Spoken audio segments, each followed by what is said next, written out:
Hi friends, மாயா சீனு சீரியலை பற்றி தான் நம்ம இந்த வீடியோக்குள்ளே பார்க்க போகிறோம். வாங்க நம்ம வீடியோக்குள்ளே போகலாம்.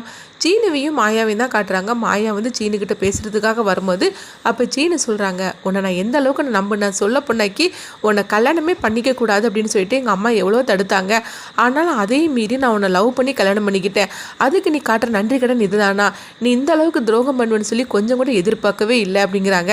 அப்போ வந்து மாயா சொல்கிறாங்க, சொல்லு கேள சீனு, நான் வந்து துரோகம் யாருக்குமே பண்ணலை, சொல்ல பொண்ணாக்கி நான் நல்லது தான் பண்ணியிருக்கிறேன். நீ கொஞ்ச நாளைக்கு அப்புறமா கண்டிப்பாக இதை புரிஞ்சுப்ப அப்படிங்கும்போது எப்பவுமே நான் உன்னை புரிஞ்சுக்க மாட்டேன், ஆனால் இப்படிலாம் இருப்பேன்னு சொல்லி கொஞ்சம் கூட நான் எதிர்பார்க்கவே இல்லை. தானா வந்து கார்த்தியை கல்யாணம் பண்ணிக்கணும்னு சொல்லிட்டு எவ்வளோ ஆசைப்பட்டுட்டு இருந்தா, ஆனால் அவள் இதுலேயும் வந்து ஆசையிலையும் வந்து நீ இந்த மாதிரிக்கு குறுக்க நின்றுட்டியே, இது எல்லாத்துக்காரனும் நீ தான். என்ன அந்த கதிர் வந்து தனத்தை தான் கல்யாணம் பண்ணிக்கணும்னு சொல்லிட்டு உன்ட்ட வந்து கெஞ்சிருப்பான், நீயும் வந்து அவனுக்காக உதவி செய்கிற அப்படின்னு சொல்லிக்கிட்டு தனத்தை கல்யாணம் பண்ணி வச்சுட்ட அப்படி தானே? அப்படிங்கவும் இல்லை சீனு, நீ தப்பாக என்னை புரிஞ்சுக்கிட்டேன், சொல்லுதை கேளு, கண்டிப்பாக வந்து நான் இதெல்லாம் செய்திருக்கேன்னா ஒரு காரணம் இருக்காது அப்படிங்கும்போது எங்கே சொல்லு அந்த காரணத்தை அப்படின்னு சொல்லி கேட்கும்போது, என்ன வேண்டாத ஒரு காரணத்தை சொல்ல போகிற, அதை நான் நம்பவும் நினச்சிட்டு இருக்கிறேன், என்ன இன்னும் உன் முகத்திலே முழிக்க மாட்டேன், ஊர் உலகத்துக்கு தான் நம்ம புருஷன் பொண்டாட்டியை தவிர சொல்ல போனால் நீ உண்மையிலேயே வந்து என் பொண்டாட்டியாக நான் உன்னை ஏற்றுக்கவே மாட்டேன், உன் முகத்தில் முழிக்கிறதே பாவம் அப்படின்னு சொல்லி சீனு ரொம்பவே கண்ணாப்பிள்ளான்னு திட்டி விட்டுருந்தாங்க. அடுத்துங்க பார்த்தோம்னா ரகுராமன் தான் காட்டுறாங்க. ரகுராம் வந்து ஜானகி சொன்னதே அவங்க நினச்சி பார்த்துட்டு இருக்கிறாங்க. அப்போ ஜானகி அங்கே வராங்க. வந்ததுமே வந்து அவங்களுக்கு குடிக்கிறதுக்காக பால் எடுத்து கொண்டு வைக்கவும் உடனே வந்து பார்த்தோம்னா ரகுராம் வந்து கோவத்தோடு அங்கே இருந்துட்டு இருக்கிறாங்க, முகத்தை திருப்பிக்கிட்டு. அப்போ வந்து அவங்க ஜானகி வந்து கட்டில் உட்காரதுக்காக வரும்போது ரகுராம் வந்து எந்திரிச்சு அவங்க வந்து போகிறதுக்காக இருக்கிறாங்க. அப்போ கூடயே வந்து அவங்க பாய் தலைவணிலாம் எடுத்துகிட்டு போகும்போது, எதுக்காக நீங்கள் வெளியே போய் படுக்கிறீங்க, சொல்ல போனாக்கி நீங்கள் வெளியே போய் படுத்தீங்கன்னா எல்லாருமே வந்து மனசு கஷ்டப்படுவாங்க, நான் போய் படுத்துக்கிடுவேன் அப்படின்னு சொல்லிக்கிட்டு பார்த்தோம்னா ஜானகி வந்து வெளியே படுக்கிறதுக்காக அந்த பெட்ஷீட்டையும் தலைவனையும் எடுத்துகிட்டு போகிறாங்க. எடுத்துகிட்டு போயிட்டு ஹாலில் வந்து அங்கே படுக்கிறதுக்காக போகும்போது அங்கே மாயா வராங்க. வந்ததுமே பெரியம்மா, என்ன பெரியம்மா அங்கே வந்து படுக்கிறீங்க, எல்லாமே என்னானதுன்னு அப்படிங்கும்போது, நீ எப்படி காரணமாக முடியும் மாயா, சொல்ல பண்ணாங்க அதெல்லாம் ஒரு பிரச்சனையும் கிடையாது, அவரை எப்படி சமாதானப்படுத்தணும்னு எனக்கு தெரியும், அவர்கிட்ட நான் இப்போ கூட உண்மையை சொன்னோம்னா கண்டிப்பாக வந்து அவர் இது எல்லாத்தையும் மறந்துடுவார் அப்படிங்கும்போது, பெரியம்மா அது மட்டும் நீங்கள் செய்திடாதீங்க அப்படிங்கிறாங்க. அதனால தான் நான் அவர்கிட்ட சொல்லாமல் இருக்கிறேன். ஆனால் நீ ஏன் இந்த மாதிரிலாம் இருந்துட்டு இருக்கிற, நீ கொஞ்சம் கொஞ்சமாக சீனு வந்து பேசி புரிய வை, சொல்ல பண்ணாக்கி நாங்கள் ரெண்டு பேரும் வாழ்ந்து முடிச்சவங்க, அதனால எங்களை பற்றி நீ கவலைப்பட வேண்டாம், ஆனால் நீயும் சரி தனாவும் கதிர் வச்சுக்கிட்டு 4 பேருமே வந்து இன்னும் பொழுது உங்கள் வாழ்க்கையை நீங்கள் ஆரம்பிக்க போகிறீங்க, அதில் கண்டிப்பாக உங்களுடைய மனசு கொஞ்சம் கொஞ்சமாக மாறணும், நீ சீனுக்கிட்ட எப்படியாவது பேசி புரியவை, நீ போ, நீ என்னை பற்றிலாம் கவலைப்படாது அப்படின்னு சொல்லிட்டு மாயாவை அங்கே அனுப்பிவிடுவோம். மாயாவும் ரூமுக்கு வராங்க. அப்போ சீனு வந்து படுத்துருக்குறாங்க. அவங்க கட்டில் நடுவில் பார்த்தோம்னா அவங்க தலைவணியாக போட்டு அவங்க அடுக்கி வச்சுருக்கிறாங்க. இதை பார்த்துட்டு மாயா வந்து ரொம்பவே சோகத்தோடு இருந்துட்டு இருக்கவும் சீனு வந்து மாயாவை பார்த்துட்டு அவங்க முகத்தை திருப்பிக்கிட்டுதாங்க. அடுத்து வந்து மாயா வந்து பார்த்தோம்னா நேராக அவங்க வந்து அவங்க மேலே மாடிக்கு வராங்க. அப்போ அங்கே தனத்தை தான் காட்டுறாங்க. தனமும் வந்து அழுதுகிட்டே இருக்கிறாங்க. தன்னுடைய கழுத்தில் உள்ள அவங்க இந்த தாலியை பார்த்துட்டே அவங்க அழுதுகிட்டே இருக்கிறாங்க.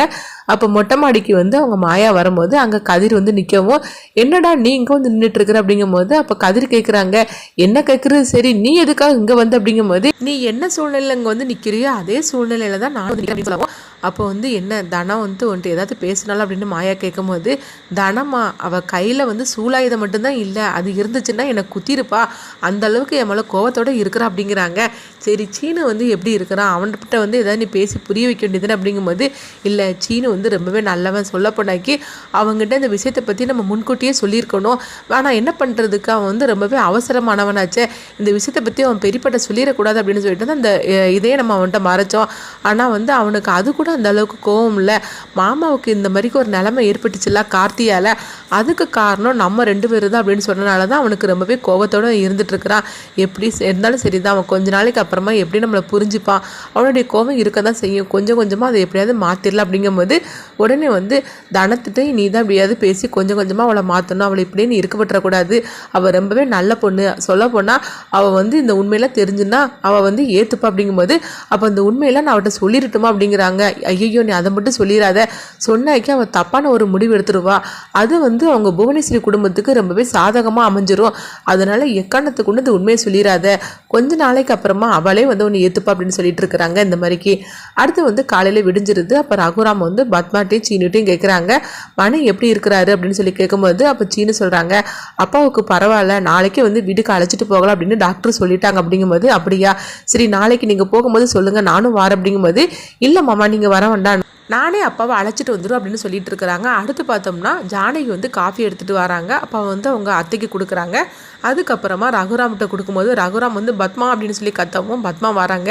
என்னென்ன அப்படிங்கும்போது எனக்கு போய் காஃபி எடுத்துடுவோம் அப்படிங்கிறவங்க இதை பார்த்ததுமே ஜானகி வந்து சோகத்தோடு இருக்கும்போது அப்போ வந்து பத்மா காஃபி கொண்டு கொடுக்கவும் அதை குடிச்சிட்டு ரகுராம் கேட்குறாங்க, என்ன இப்போ கொஞ்ச நேரத்தில் மணி வந்துருவார்ல அப்படிங்கும்போது ஆமாண்ணே சீனு போய் கூடுறதுக்காக போயிருக்கிறா அப்படிங்கிறாங்க. ரகுராம் உடனே அங்கேருந்து கிளம்பி போகவும் அப்போ வந்து ஜானகியும் கதிரும் ஜானகியில் அவங்க கதிரும் மாயாவும் வராங்க.